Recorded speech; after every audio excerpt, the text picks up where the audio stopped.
I've got to shake up some charisma in my face. Right.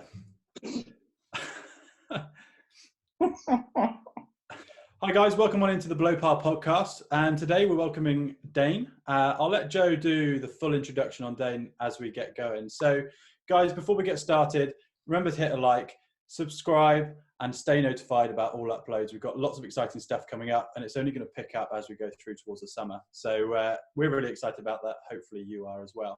Like I said, let's get into it straight away. Let's not waste any time with this. Lovery, I'll hand over to you. See, anything to say? Joe, just want to say, obviously, good to see yourself. And also, we'll introduce Dane in just a second. Much more positive note to the start of this video. Last video, we said that our subscribers went down, so we got to 698. I think it's now 703. So we've smashed through that 700 barrier. No hanging about. 703 already.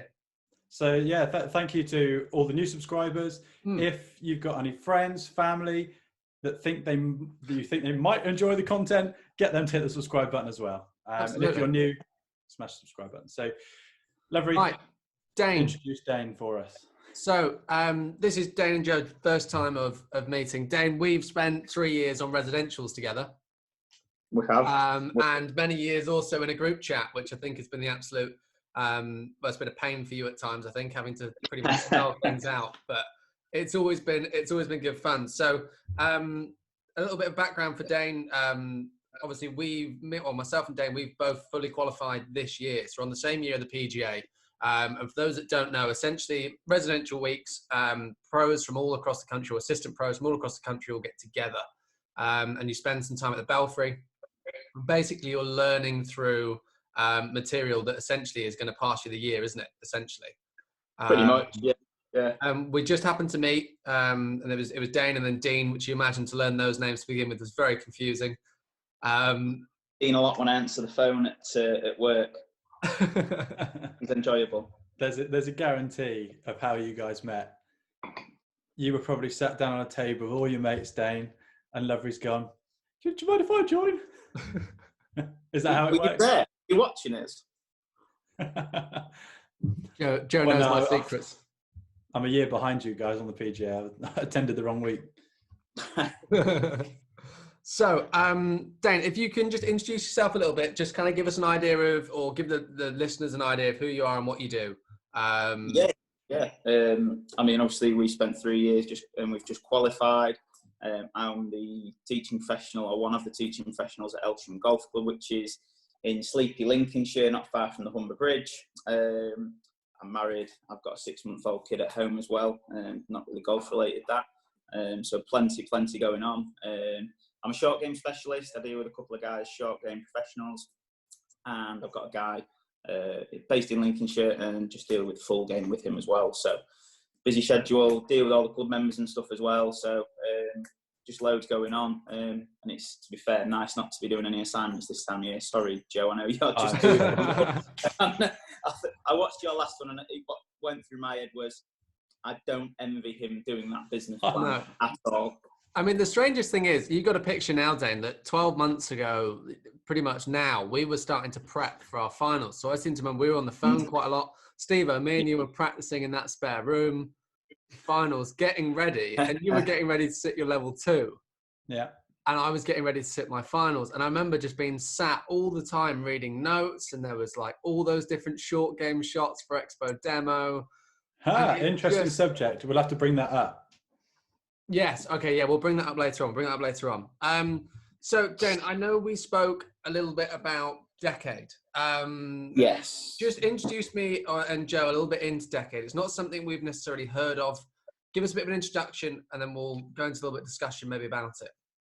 Yes, I mean, if you're a golf instructor, then I'm sure you're aware there's quite a rise in golf stats at the minute. And people probably delving into those stats. It's probably coming out to the public's forefront now, whereas guys like Tiger, people like that, they've been doing it for years and years and years, but now we're getting to know about it. And there's a guy called Scott Fawcett who's over in the States. He was a pro, he's now back as an amateur, but he's basically come up with this Decade principle. And it is just a core strategy system based on shot distributions and stats that then give you the ability to create an emotionless target based on all these stats. So it's a numbers-based thing. There's no firing at pins. You literally have a card in front of you that you use, and depending on where the pin is, what hazards are around the greens, you're able to pick your decade target, as they call it. So it sort of allows for everything. So if, pardon my hand, so his prop, pardon my hand, your golf clubs are shotguns. They're not sniper rifles. So you think of a shotgun, it blasts all over the place. So if the palm of my hand is covered in balls, then all of them, they don't know whether this one's coming, that one's coming, that one's coming. And these are the best guys in the world. So if you watch Tiger when he plays, I can't begin to describe how many times I've seen him hit it into the fat side of the green to 15, 20 foot. And that's why he's so good. At the Masters, I think he hit it 16 times into the fat side of the green. And that's just why he gets things done. But these guys, they're not firing at pins like we see on TV. You know, all they show are the guys that are doing really well and holding 50 footers all the time. So it then boils into expectation management. And where's that at? I mean, an interesting point, actually, because I know me and you have had this chat before at residential, and I tend to have to lower people's expectations when they come into lessons and things. Just remember, what you see on TV is highlights. And I mean, I'm not a big football fan, but it's like watching Match of the Day compared to an actual football match. You see all the best bits. You see all the tackles. You see, you know, and in golf, for example, we see all the hole outs. You see all the putts. I mean, next time you go to watch a highlights of the European Tour, watch it and notice that every single shot you hit is either close or it's hold. Yeah, and every putt you see is hold, or it's 90 feet to 2 feet. Nothing they show you would reflect an actual pro's game. Yeah. It's, you know, and it's almost like a case of, you know, if somebody were to follow us around, let's say they followed us around now as a 3-ball on the golf course, and you only took videos of the best shots that we played or putts that we hold. In a short film. Yeah, in a short film, 2-minute clip. Very short, with a lot of beeps. we would probably look a lot better than, let's say, potentially are. You know, you potentially could look world class, and that would happen for anybody. You know, they're going to hit a shot that's, let's say, a drive straight down the middle of the fairway, tough tee shot. You're going to hole a putt you wouldn't normally expect to hole. You're going to chip in or chip really close or hit a really good bunker shot. So this is why I like things, but I certainly like the sound of it, is to be able to lower people's expectations and go, actually, a lot of these times, guys are going for the heart of the green, and sometimes they happen just to pull it on target. You know, those real tight pins when you see it close. I think it was it Louis Oosthuizen had a hole in one recently. He said it went nowhere near where he was aiming it to go. Yeah, I mean, there's a couple of examples that you can use. I mean, you look at the 17th at Sawgrass, when that pin's on the back right on Sunday. If anybody hits that within 15 foot, for a right-handed golfer, they've pushed it. Yeah. So, you know, but that's what they're taking. It's not just the water around the green, it's the fact where the pin is, and then they're picking their target. Tiger said in an interview, I think it might have been after that, he said he's aggressive, but he's aggressive to his own spots. And there's countless times in interviews when you look at it, you look at Jordan Spieth when he was in his prime, he was saying about Augusta, and it's the fact that Augusta forces you to do the course strategy. You can't miss it in spots. It forces you to hit places. And as well, when he was coming down the stretch and he made a quad down 12, when he hit that little cut shot and it came up short, they'd gone through the process, him and his caddy. They'd picked the target, which was the middle of the bunkers at the back of the green. But then he's gone and stepped over it and tried to hit a different shot. So he tried to hit a bit of a cut. So then if you think of your shot dispersion for that shot, well, all of a sudden now you're bringing a probability of hitting it short right. So instead of it being a 5% chance, it might be a 15 to 20% chance. And it depends, you know, if he'd have stood there with 50 balls, he might have hit 40 on the green or somewhere near the pin or middle of the green, but it's that percent chance that or 20% chance that you're taking out, because there is that chance of it happening. So, and then he hit that shot and obviously famously made a quad, and the rest is history, as they say with that one. Yeah, no, definitely. And I think, to be honest, that sounds like quite an interesting thing. So in terms of, let's say, like, I mean, does this cater for everybody? So does it mean this caters for amateurs, pros? This is something anybody can get into? 100%, yeah. I mean, obviously, we're not trying to put the cart before the horse here. you need to hit the ball well. That's a given. If you want to play good golf, you still need to be able to hit the ball consistently well. So, and by consistently, you guys will have your lessons, and probably the number one thing people say, I want more consistency. I spend my time saying, well, what is consistency and what's good enough for the level of golf that you want to play? And then you give them the chance to do this decade system. And it fits in, because then their bad shots aren't going to be as bad. They'll be in better spots where the probability of them getting down from that spot to then getting in the hole is less. So it works for everybody. But I'm not trying to say you don't need technical coaching, because you do at times, but this would make a massive difference to anybody. Perfect. No, that's great. So let's just go like a little bit more like along with it then. So when, let's say, for example, you're working with an amateur compared to a pro, in terms of their course management, what are you noticing that's different? Obviously, don't get me wrong, like their ball striking, for the pro is probably going to be better. But what kind of differences are you seeing in their course management? Well, you look at your amateurs, and if you ever do playing lessons, and when they're going into the green, and you ask them, "Where's your target?" There's a distinct blank stare to start with, which is, they haven't got one, but then they come up with an answer. So they'll say, "Oh, well, I'm trying to hit it left half or right half or something like that." But I think they give you the answer that you want to hear. Mm-hmm. Yeah. But for that 5-second silence, I know in my head that there's no target picked. So then how can you ever adjust for this dispersion pattern? You can't really. So when you start to get into it, you have, like we said with the decade system, you have numerical values. So from 80 yards, you would aim a certain amount in from the green. And that works for pros. The only difference is their dispersion is tighter. So their probability of hitting a bad shot is less. But with the amateurs, with high handicappers, all you need to do is put the ball into these spots. You'll hit good shots, but the bad shots won't be as bad. That's the main thing.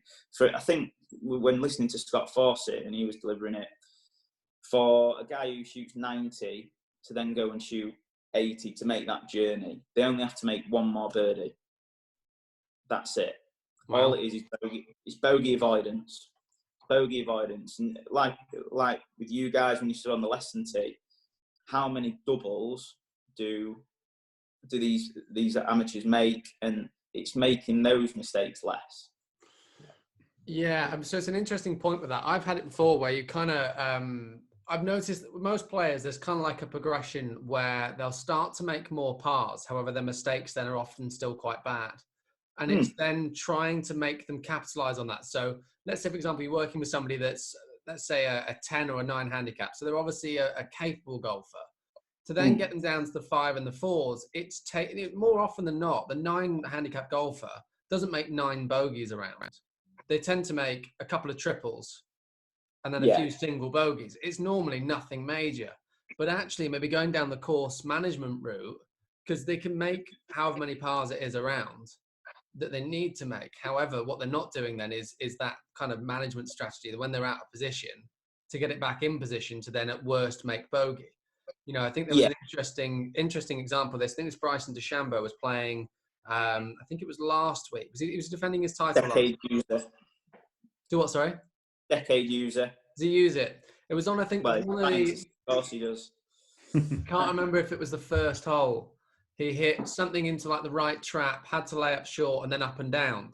The amount of guys that probably would have gone for that shot, let's say, from the trap, hit it into a real tough green, got themselves out of position and actually then made bogey. Whereas actually he made what was a relatively routine par at that point. Don't get me wrong, it was a great putt, but a relatively routine par and actually kept him in a great position going forward. Yeah, exactly. And at worst, he was going to walk off with bogey. At worst. You look at the guy, everyone's having a good laugh about it on social media, but the guy who hit it into the face of the bunker. Yes. See that, that one, I mean, he maybe caught it a bit clean, but that's the probability, that's the risk you take. If you try and take off a little bit more than you can shoot, sometimes it'll pull off and it looks great, but there'll be times where it doesn't. And for these guys, it's over the course of a season, what's that going to cost them? So we're talking 10th, 20th of a shot. We're not talking full shots like we are for 18 handicappers. And these guys, it's quarter of a shot difference for them over every other round to them making money, making the card, keeping the job for next year. And I think sometimes like the most interesting one I've seen with that is when you're working with people, let's say for example, a fairway bunker, the amount of times they'll hit a 6 rather than a 7 or an 8, but they still can't hit the green. They still can't reach, but they're adamant to try and get themselves that little bit closer. And you're like, well, actually there's no point, because all you're doing now is bringing in that lip of the bunker. You're actually going to create potential hazards from a shot that could be really straightforward. You're going to be 10 or 15 yards back, you know, a shorter club, potentially you could even have a better strike. Yeah. You know, there's a similar, I had an on-course lesson yesterday in the wind, and this guy always wanted to take risk after risk after risk. And I said, really, at the end of the day, this is the reason you're playing off of 14, because he hits the ball fantastically well. I mean, the previous lesson that we did on the range, I've never said this to anyone before. I said that for a 14 handicap, I've never seen anyone hit 4-iron as consistently and as far and as high with a draw ever. I've never seen it happen. So the general rule of thumb I've given him to take away, then you can tell me whether this is a good or bad bit of advice that I've given him. But I said, if you're stood in the middle of the fairway and you're thinking about taking a risk, you've got to be at least 80% sure you're going to pull that off. Yeah, and that's a good bit of advice. I would get a decade card in his hands. It might even be a good thing for you guys on the podcast to do. I'll fire you a decade card over and get it in his hands and see what he does, having that specific target. But that 80% rule is absolutely right. With decade, you work off a 90% rule if you're in trouble. So if you're in the trees, you only hit a shot that you can pull off 90% of the time. Yeah, and it's interesting because these guys on tour, their average when they get in the trees is about 3.8.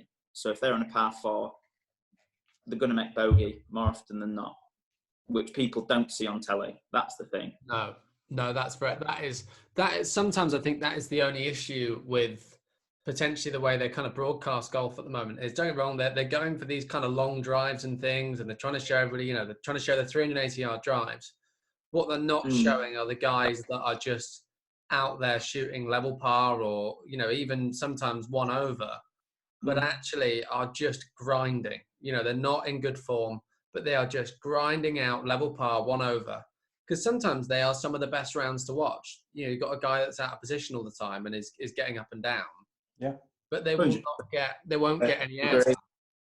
Well, but that's what sells, you know, what sells. Long drives, because that sells more drivers for the companies, and birdies sell. Yeah. You know, that's why I love watching the US Open, because it's one of the hardest tests. And when you've got the Open as well, when they're struggling, when level par's doing really well, I love watching that. I love watching them struggle. I love watching them grind it out. You know, like you said, the best rounds I've had, most enjoyable rounds I've had have been the ones where you've shot level or 1 over, but you've not got your game at all that day. Yeah, and you've come off the golf course thinking, I've got the best out of that round that I possibly could have. That's the best feeling. That's actually why I will always recommend people, because on TV you only see the good stuff. When you have an opportunity, we don't have loads and loads of opportunities to see elite golf in England, but when the BMW PGA is on, is the British Masters fizzled out now, or is it still going? Close house, isn't it? Close house, I think. But anytime there's an opportunity to go and see that, or the Open, or whatever it is, go and watch it live, because you're going to see all the shots.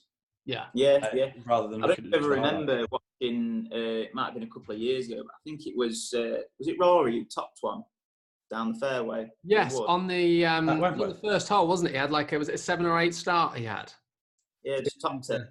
So it happens to the best of us, but you forget about that. I mean, I've written down here, just in anticipation of the conversation, last year, I mean, we'll go for it with you two. So from 50 to 75 yards, proximity to the hole, what do you think the best average was on the PGA Tour? Oh, blimey. Oh, When I played, I took a lot of stats. So you And mine must probably have have a been. good idea, but it's amazing 15 what feet? people guess here. I reckon mine was about 22 feet. So I reckon, between 15 and 20. Hang on. So Hang on. 9 foot. Go on, before you release it, Joe, let's do a little. So I'll go 15 feet, nearest wins. You'll go 15. I'll go 16. So this is the best average on tour, not the average. Best. The best average on tour. And that's between what yardage? 1575 yards. 15. I'll stick with 16. Oh, okay. Okay, I'm going to stick with 15. I reckon it's higher, but conservative. The best average was 9'4". It was Aaron Badley. So obviously his stats are that is 9'4". Oh my goodness, that is unreal. Yeah. The worst was Zach Johnson, and he had 27'2". Zach Johnson was the worst wedge player. That's surprising. That obviously it depends the events they've played, how many shots they've hit from these distances. So it's a rough gauge, but you look at again. So you go 20 to 30 yards. The best average last year. 20 to 30. What's that? Was it 20 to 30? Did you say? 20 to 30 yards. 5 feet. 6. 7'2", Justin Johnson. So to get you, there's 188 players on the stat list for the PGA Tour, and to get you at 93rd, you'd have an average of 9'4", sorry, from 20 to 30 yards. That's unreal. But this is where I come up against it, and people have this idea in the head that it can't be that. Dustin Johnson, they must be knocking it to 2 foot every time. Yeah. Not a chance. Just no, it doesn't work like that. I think as soon as when you're coaching someone, I think it's easy to get them hitting the ball a little bit better. But the really, really hard thing to do is what I find it anyway, is actually helping them manage their expectations. Because if they're 100 yards away and they've sort of scabbed it a little bit, just a little bit off the heel, looking a bit lower, didn't feel great, but you're 100 yards away and he's hit it to 25, 30 feet. Mm-hmm. He's like, oh. I would be applauding him if his bad thin shot was to 25 feet. I'll tell you. So this is the thing, right? So I've also experienced this. So you'll have somebody that you've worked on some swing stuff. They're starting to feel really confident in the swing. They misstrike it, but it ends up really close. They're upset it's a misstrike. I'm there going, golf's about making a score. It's not about the strike you achieve. Don't get me wrong. So, there's got to be a reason for the strike not being good. And yes, we can investigate that. However, you are playing a game, not a strike. So we come up against it. The term I use is, do you want to play golf swing or do you want to play golf? Yeah. For me, that's one of my most used phrase. Actually, I'll say there's one thing swinging a club, and it's the second thing playing a game. Yeah. Look at Sebi. I mean, he hit it all over the shop off the tee, didn't he? But look at him; he's a major champion. Yeah. So he's not too bad. I think that's a really valid point. I think for anybody listening, because obviously we're not going to potentially have a huge amount of pros listening, they're probably more amateur based at the moment. You know, when you're out playing that round of golf, look at where the ball's going rather than what you're almost feeling through the club is probably my best kind of advice with that, really. And it's play the game. You know, we've all played tournaments where we've turned up with 50 or 60% of our game or served pros. Yet if that's the first round of a major, you know, using the pro example, they still have to get the ball around in level par to give themselves a chance second day to go out and shoot a 6-7 under to try and get themselves in contention. I think if every pro was in a position where on the first day they weren't striking it, the field would probably be about a third, maybe less, after the first. Yeah, expectation management is massive, and like you said, Joe, about your guy, you knocked it to 25 foot, and he maybe scabbed it a bit. To put it in perspective, tour average, these are the best guys in the world. They're making the most money from golf. Their tour average is 18 foot from 100 yards. Yeah. So you've got to ask yourself, as as an amateur golfer, even myself, I'd have to, when I was learning this, I had to sit back and say, well, hang on a minute, what is good enough? What are you going to be happy with? You know, if you hit it to 5 foot, fantastic, but golf's a game of random variance. It's probability, it's shot dispersions. You don't know which one's coming, so you've got to accept. Sometimes you're going to hit bad golf shots. Sometimes you're going to hit bad struck golf shots that are going to finish a foot away. It's just going to happen. In terms then of guys, so let's say, for example, we had an 18 handicap that turned up. Maybe for a lot of players, you know, a lot of the courses, I know certainly locally to me, maybe not as much locally to Joe, but probably locally to you, Dane, of quite small greens. With, you know, in the UK, we don't have small greens. Maybe then for guys that are off 18, their target from 100 yards might even be to hit the surface. That literally might be the goal of that shot. From a certain distance, you're 100% right. You know, looking at something here from 150 yards from the fairway, tour average is 25 foot. That's including missed greens and everything. But then you start going into it when you go, okay, what's the proximity to the hole from the rough, from a fairway bunker, and it's massive. You wouldn't believe at how far offline some of these guys are hitting it. Because I know it's something I used to do when I was playing sort of full time. Is, so let's say, for example, I would play a golf course and I would hit the tee shot, and all I would do then is, didn't matter if the tee shot went past or before the 150 yard marker, I'd always drop a ball at 150 yards. So I'd practice my tee shots, and for me, 150 yards and in was always my kind of scoring zone. You know, hit a big drive on a par 4, certainly playing these longer sort of holes. You're inside that, you've got a real good chance then for birdie. However, long par 5s or whatever, you might still have that 150 yards in at certain times, par 3s in particular. And that was always a bit of a weakness for me, was hitting greens. So what I did is I used to drop balls at 150 yards, I'd play 18 holes, normal tee shot, 150 yards, I'd play a hole from there. Essentially what I would do is my first shot, the aim was hit the green. That was the first aim. And from there, it was then to putt to then be able to score. So let's say, for example, on a par 5, I've hit driver. We're talking a relatively short par 5 here, hit a good drive, 150 yards in. What's the best way for me to make eagle or birdie? No, we're talking about courses locally, Joe. What golf course are you playing? Well, you play a lot of courses locally. Bomber. Well, you get a 450. Yeah, no, I get it. You know what I mean? You know, and it's a bit of a dog leg, and it's not that wide. But you go, actually, if I hit a good drive here, I haven't got that far in, 150 yards, right? Can I hit the surface?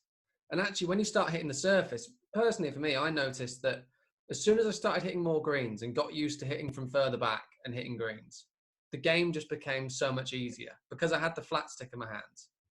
And that always feels easier than for me having an awkward chip shot or a bunker shot. Yeah, I mean, you look at player, isn't it? Yeah. I mean, you look at Dustin Johnson's one who obviously drives it a long way, but got really good with his wedges. So he's a bit of an exception to the rule. But the guys who are good from the long distances, you know, there's not much difference between guys 100 yards and in. It's not a massive difference. You know, there's still, like we said, Zach Johnson from 50, 75 yards, 27 foot away. You know, it's bad by their standards, but it's not terrible. So when you start going, like I say, 150 yards plus, you know, this Lou Stagner calls it like the red zone. So if you can be really good from the red zone, that's going to improve your scores. If you can do really well from there, you'll be fine. So what you're saying, is absolutely correct, you know, but then you go deeper into it when you're saying, I just want to hit the surface. Well, I would say to you, we need to narrow your target down, because just hitting the surface is a wide target. So and you'll do stuff with your own players, but, you know, picking specific targets that allow your dispersion pattern to be laid over the hole is key, really is key. That's an interesting one. One thing that I haven't used it in recent times in coaching, but one of my most used phrases, whether it's short game, putting, driving, aim small, miss small. Yeah, and I actually learned that when I was playing cricket. One thing in fielding practice, one thing that was really drilled into us was, let's say, for example, I've got 3 stumps to aim at and I'm trying to have a direct hit for a run out. Don't aim at all 3 stumps. Aim at like a little imperfection halfway up middle stump in the wood. Yeah. If you're aiming at that and you miss it by a couple of inches, you still hit your wider target, but you really narrowed in on the target. So for putting, on a whatever it might be, a little bit past the hole, trying to roll it towards there on that line. But whatever it is, aim small, miss small is something that I'd really encourage people to do. Yeah, absolutely. 100% agree with that. I was going to say, we've spoken about that in putting as well, haven't we? When people kind of chat, I remember, Dane, we spoke about this at residential as well. When people are they come in and they go, I'm struggling with putting at the moment and it's pace that's the issue. I'm putting to a dustbin lid. And then we use the analogy of, well, a dart player is not going to stand there and go, I just want to weight it enough so it hits the dartboard. You've still got to choose a target on that board. They're trying to hit the triple 20, let's say. Well, if they're trying to hit the triple 20, they're not just aiming for the dartboard, they're aiming for a really small hole that they've already made in the triple 20, or there's a hole there. That's what they're aiming at. And then, if you start aiming at that, you're going to really get dialed in. So just moving back to on-course games again. Have you guys heard of Andreas Kali? Yes. Is he Swedish boy? Yes. Coach. Swings it, the best golf swing I've ever seen. He's got some good swing it min. Do you mean his clients? Yeah, that's what I mean. Yeah. They all look very similar. They all swing it amazing. Yeah. Similar exit position, isn't there? Yeah. Have you seen the on-course games that he sets them? Have you seen this thing on his feed? For those of you that haven't, I'd recommend having a look. But basically what they're doing is they'll go out and play. So they'll play 18 holes. Let's say, for example, he's working with a guy on Challenge Tour or a really good amateur. He sets them a goal that they start, as soon as sun rises, they start, okay? Their aim is they have to do 9 holes in a row where they make par or better. And then after that, they then have to make a birdie and the game ends. If you make a bogey, you restart. And these boys are out there just going round and round and round and these bits.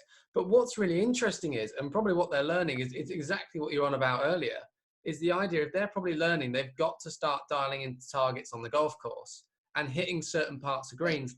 And as painful as it is, but actually repetition around the same golf course is almost essentially what's going to give you that. You're going to go, well, I've missed it right here before. I didn't get up and down. I had to restart. However, if I hit the left portion of the green, it's a real safe option. Yeah, I had one of my boys do something similar. He love the golf swing, but struggling to score. So I just said, right, well, you get down here and you play until you, we said 5 under to start with. So you don't come off the golf course till you're 5 under. Set them a really hard target. Even if you do it, you could go really cruel and say you've got to be 5 under with worst ball practice. So hit 2 balls and pick the worst one, and you've got to get to 5 under. You don't come off until you're 5 under. The thing is, that changes the shifter, doesn't it? They're no longer thinking about their golf swing. They're thinking about what they want the ball to do. There's pressure in it. You think as soon as you get into, you make a bogey, and then you're like, oh, right, okay, I need to do something a bit different here, and it starts to replicate that pressure, and you sort of say you stop playing golf swing and you start playing golf again. Yeah, exactly. So let's also talk, if you could offer one bit of advice then for anyone to improve their course management. So let's say, for example, you're sort of laying there, unfortunately, it's your last chance you ever get to speak to any sort of golfing audience. You've got one thing you can tell them to improve their course management. What would it be? Sign up to Decade. Love it. Love it. Love it. I get zero money from that. Look at it. It'd be more of it wouldn't be like one piece of advice. It'd be the bunker. There you go. Yeah. Bunker mentality. Just bring it out. Bring it out there. We get if I it. put an iPhone in here, Apple will sponsor me with an iPhone, maybe. That'd be nice.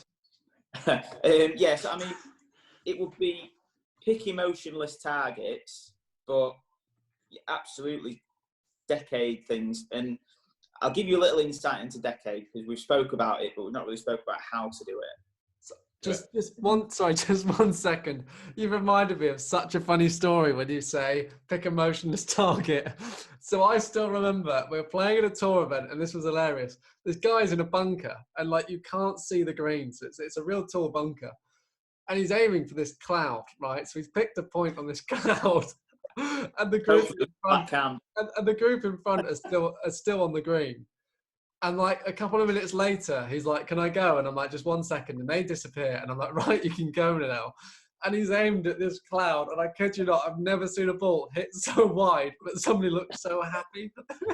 I think it was 40, maybe 50 yards left. And literally, did he not realise the earth was spinning round? Literally, this ball's like 40 or 50 yards left. It's so far left the green, and he's hit it and gone, be good. Yeah, Oh, I think it was a be there story, mate. Yeah. Oh dear. Oh, it was So enjoyable. there's a lesson. Don't aim at clouds. Yeah, they move. A non-moving Yeah. target. I like that. That could maybe be a bit of advice. Aim at a non-moving target. Don't aim at clouds, everybody.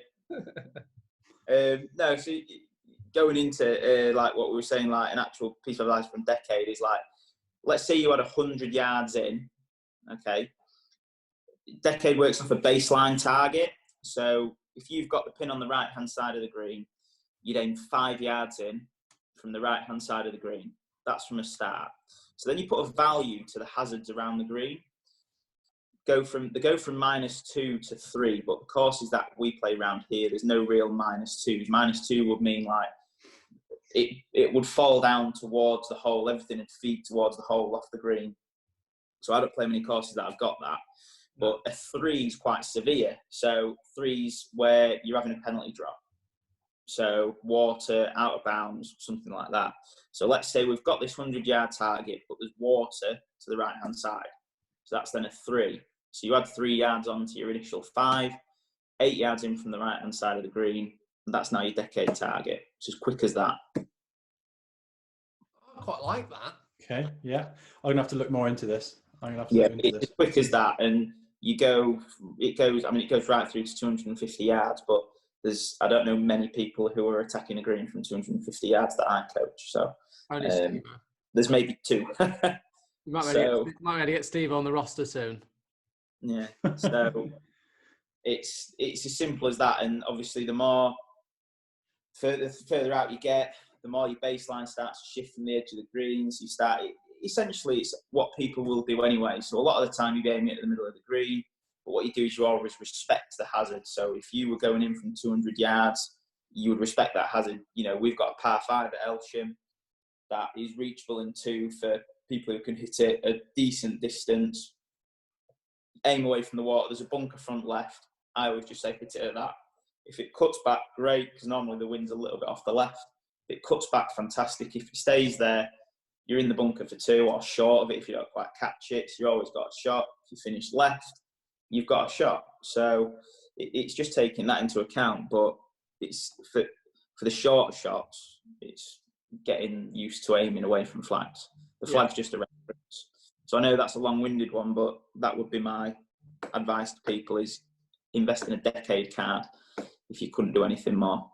Definitely. I think I'm just going to plug a video that I'm about to upload. I'm about to upload a video, hopefully this evening. This evening being Sunday. Sunday. Sunday. I'm thinking about the next video we're also uploading. But tonight there's a video. I'm doing basically choosing a target, and it's a very windy. It was massively windy yesterday. So much so my golf bag kept falling over. So that's in the video as well, and that's quite funny. But essentially, how to pick this kind of target hitting into the wind, and how actually I'm really lowering my expectations in terms of what I'm trying to achieve. Yeah, pin just stuck over the bunker. So I'm going to upload that. So if you're watching this and you haven't seen that, go back and have a look. You can drop a little card. Drop a little card to the video at the end of the video. Oh, little bit here. Look down there, I reckon. Don't start pointing. Don't start pointing. You're going to make me really. I'm not editing. I'm happy. And we're going to have pop-ups here, and here. No, I quite enjoyed the edit on a few videos. So you can pass the reins on to me once I'm qualified, if you like. But that's good. It's going to be a stressful few months, guys. So I won't be editing many videos. I'm going to be handing it over to you. No, you're in for it, mate. Is what you want. These next few months, you're in for it. Yeah, absolutely in for it. In a good way, though. It's good. But just. Have you heard the latest news, though, Dane? Go on. Final exams, practicals. This is. Oh yeah, we're going to say about this. Expo demo dropped. Well, colour me disappointed. Yeah. Is this a PG channel or? I think so. I'll save my response for a phone call then, Joe. Yeah. So the way they've worded it is, Well, actually, I don't know the reasons behind it. In the residential, our tutor in coaching said, I haven't got a clue why it's been dropped. I didn't want it to be dropped, but it's been decided that it's literally just going to be lesson, custom fit. That's it. Because they were saying it's written. Did you say it's written now, the Expo Demo? No, I'm not even sure that it's written now. Oh, wow. Because I know that their argument was something like you do it on level 2, so why should you have to do it again? But actually, what we did in the final version is then it's sloping lies as well. And I thought, actually, without doing that, my understanding of sloping lies wouldn't be good enough to do a sloping lie lesson. I wouldn't be able to tell you why I'm left. I mean, it's on the learning material still, but they don't test you on it. That seems a shame. Certainly for sloping lies, because I know. I mean, don't get me wrong. I'm absolutely ecstatic because it's less things to be really worried about. But that was the big thing. I would imagine if everyone breezes through the 2 things on the day this year, I reckon they'll reinstate it next year. So maybe I've just got lucky. Because Dane, do you remember the amount of times the Expo Demo for us was the big thing, wasn't it? That's the thing we're all fearing, because if you fail one, you fail both. I remember a lot of videos being sent across in that. Oh my goodness, yeah. Stood out of the front of Cotswold Hills Golf Club in front of the range. Go everybody, I'm going to talk about a downhill lie. Oh, don't. But it's amazing though, that explanation demonstration. If you're there in front of a group of beginners and you're explaining a shot, you would do it without your heart going like this. You would do it you just deliver it because you know the information. But as soon as you've got a guy there in front of you with a clipboard, it's a whole different story. Oh my goodness. Honestly, when I did mine and finished both and he goes, I'd like to congratulate you passed. I just remember being stood there like, oh my goodness, miracles. See, I don't go out much, but if I come away on I've got my diary there, whatever date it is, if I pass those on that day, I don't go out much, but I'm going out that night. Out. Yeah. Because I remember, Dan, didn't I? I finished mine and then you had yours quite soon after, didn't you? A couple of weeks after? Yeah, I've tried to erase it from my memory, if I'm honest, mate. I remember delivering it and trying to hit the shot, and I was just shaking. I mean, what did I have? I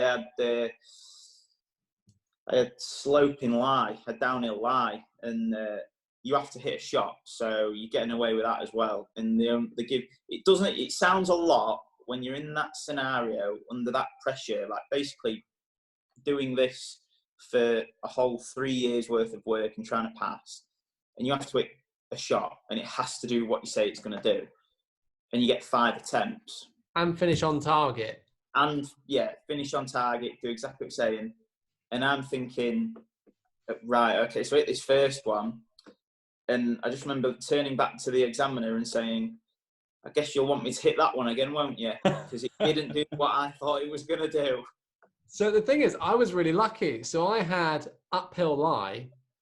So as in, obviously hitting the ball up toward the target, and then low punch wedge. Oh, that's all right.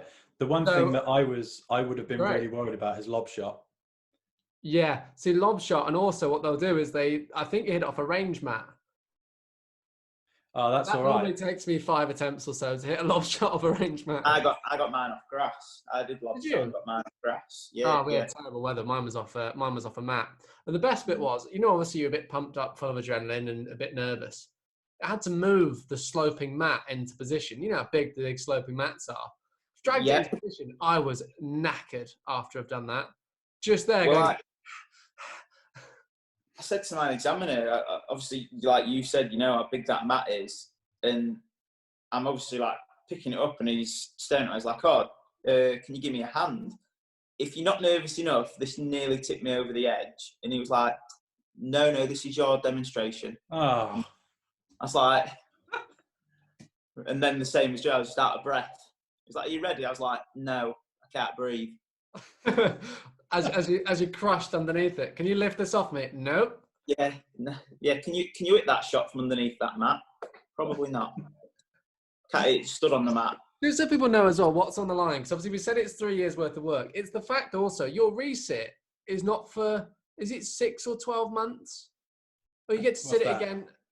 Is it 12 months? What, for the Expo demo? Yeah, no, for the Expo demo. It's 2 months. It's April to August is the wait, I think. Yeah, and then after August, if it goes bad again in August, it then is back to April, isn't it? Oh, yeah. Yeah. And that's the kind of thing, like a lot of people don't get that. Like when you are going through this stage, you know, you've not sat your final exams yet. So you're unsure about these. You've got all the learning going on for finals. You've got your Expo demo. And mine were quite close together. You've got your practicals. And I remember for the practicals being like, if I fail this, it doesn't matter if I pass my exams or not. I've still got to come back and do this. Yeah.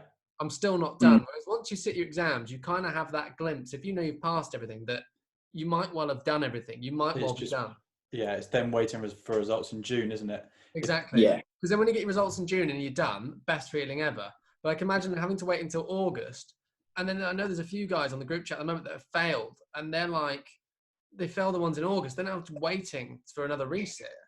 And actually it's held them up a full year. Like they won't graduate at the same time as everyone else in the year. Yeah. It's a really big deal if you know, especially if you want to graduate with all your friends. It's a big deal to not pass through it. Yeah. I don't know whether ease my nerves or not. You'll be fine, mate. You'll be fine. We'll have another, what we're going to do, I think we'll have another chat about this beforehand. We'll have a chat about what goes on over the 3 years and what you learn about and that sort of thing. I think it'd be great to give people a bit more of an insight. Because I know when you say... Yeah, we get the PGA to pay us. But I know when you go... Training program. I know when you go, oh, I'm a PGA pro, a lot of people perhaps actually don't understand what's maybe quite gone into it. Yeah. But actually, if they start to understand what goes into those 3 years, it's not just a DOS degree where you turn up a PGA deal. It's actually, there's a lot of credit to that. There's a lot of people also that start it and don't finish it, I think is the other thing. Well, I think it must be from the first year assistants that attend all of the welcome days to the people that graduate 3 years later. I mean, it must be... Well, I don't know the figures, but it must be ridiculous. There must be more drop out than finish. Exactly. And I think a lot of the time, I think it would be nice for people to see that. Because I know that, you know, whenever you go to a pro shop, it's, you've got a PGA professional, it's this person. Actually, like that person has done a lot of work. Certainly, I can't speak for too much of guys that have done it in previous years, but you know, certainly in the very modern way that it's going now, it is a lot of work over 3 years that you're trying to do whilst you're at a golf club or whilst you're training. You know, you're having to go to work, then you're off doing all these studies and things in the evening, and it's not as easy, I don't think, as a lot of people think it is these days. I know certainly, Joe, where we were before, you would chat to people that have done it and they're like, oh, we didn't have to do that. We didn't have to do this. You know, the workload is a lot bigger. It's basically now a university degree. Well, yeah. Well, once you're fully fledged, it's it's known around the world. I mean, that's the way the PGA advertise it. But it's absolutely right. As far as golf coaches / golf professionals go, it is the highest qualification. Yeah. You can obviously build on top of that, on top of that degree, but that alone is very well qualified, which means it can't be easy. No, not at all. Not at all. And I think we'll chat as well about, especially Dane, we'll probably get you back on for this. We'll chat about our experiences and things at residential. And because I know certainly for me, I really enjoyed the residential. I know there's a lot of people that sort of go, perhaps it wasn't for them, but I thought it was great. You get to speak to different people that are really high up in the industry that are doing really positive and good things. And actually, you know, in the future, I'd love to go back and be somebody that helps somebody get further on, you know, or gets into the PGA ranks. Because I can remember the ones who really impacted me. I can remember them really well. I remember exactly what they were saying. You know, I can remember thinking, actually, God, like this is really good. I really like the aspect they've gone down. Yeah, I think you're absolutely right. When you go down there, every residential, each time you go, you are speaking to experts in their relative area. You know, you'll be speaking to psychologists, to golf coaches, to sports scientists, to S&C coaches. You know, and like you said, I don't think people really know how in depth you go with the PGA, but a great 3 years when you're on the residential, speaking to all these guys, like you say. But not only that, almost like, you know, the PGA showed you the open forum, but you've got your open forum with assistants almost. You know, you sat in Sam's bar having a beer, but you're living through your own experiences, saying, oh, well, you know, going through best practice, and like we've had many a chat about putting and the golf swing, you know, over hitting balls down at the driving range and stuff. It's And hitting it's a good 3 weeks. And what? And what? Hitting you with a golf club at some point. Well, yeah. Well, you know, students these days, eh? Dark in here. Right, so I think it's probably best we'll leave it there for this evening. Dane, it's been great to have you on. Definitely want to get you back on. Definitely want to know more as well. And I think for guys who maybe want to get in touch with yourself, would you be happy to put some sort of email or something underneath, or a link to your Instagram, something underneath? Then if they want to get in touch about this whole, you know, the whole thing, I think it'd be great to obviously get you out there. So maybe I'll put a link to your Instagram underneath. Check your DMs. Might get a person a message. Hopefully. What are you going to send me? Not from me. I don't slide into DMs. Unlike Steve there, top left. Yeah. Bet you won't do it. There you go. I'm going to say it to all the listeners. Bet you won't do it. You won't drop him a message. It worked well. It did work well. It worked well. Yeah. I know she'll be watching. She'll be watching. Maybe editing. Yeah. She's not this one. No, it'd be me that's editing this one. Maybe it's editing. But you'll know, for anyone watching the channel, you'll know which one she's edited. What should I say? Well, it's going to be better than what we can do. No, it certainly is. It certainly is. But no, Dane, it's been great having you on. I know obviously we have a lot of in-depth discussions anyway. I think our average phone call is about an hour. It is, yeah. So it's been great having you on. As I say, thanks for having me, guys. Guys, you know, if anyone watching wants to know any more about this, just comment down below or message Dane. We're more than happy to get Dane back on. Hopefully Dane wants to come back on. We can have more of a chat about different subjects.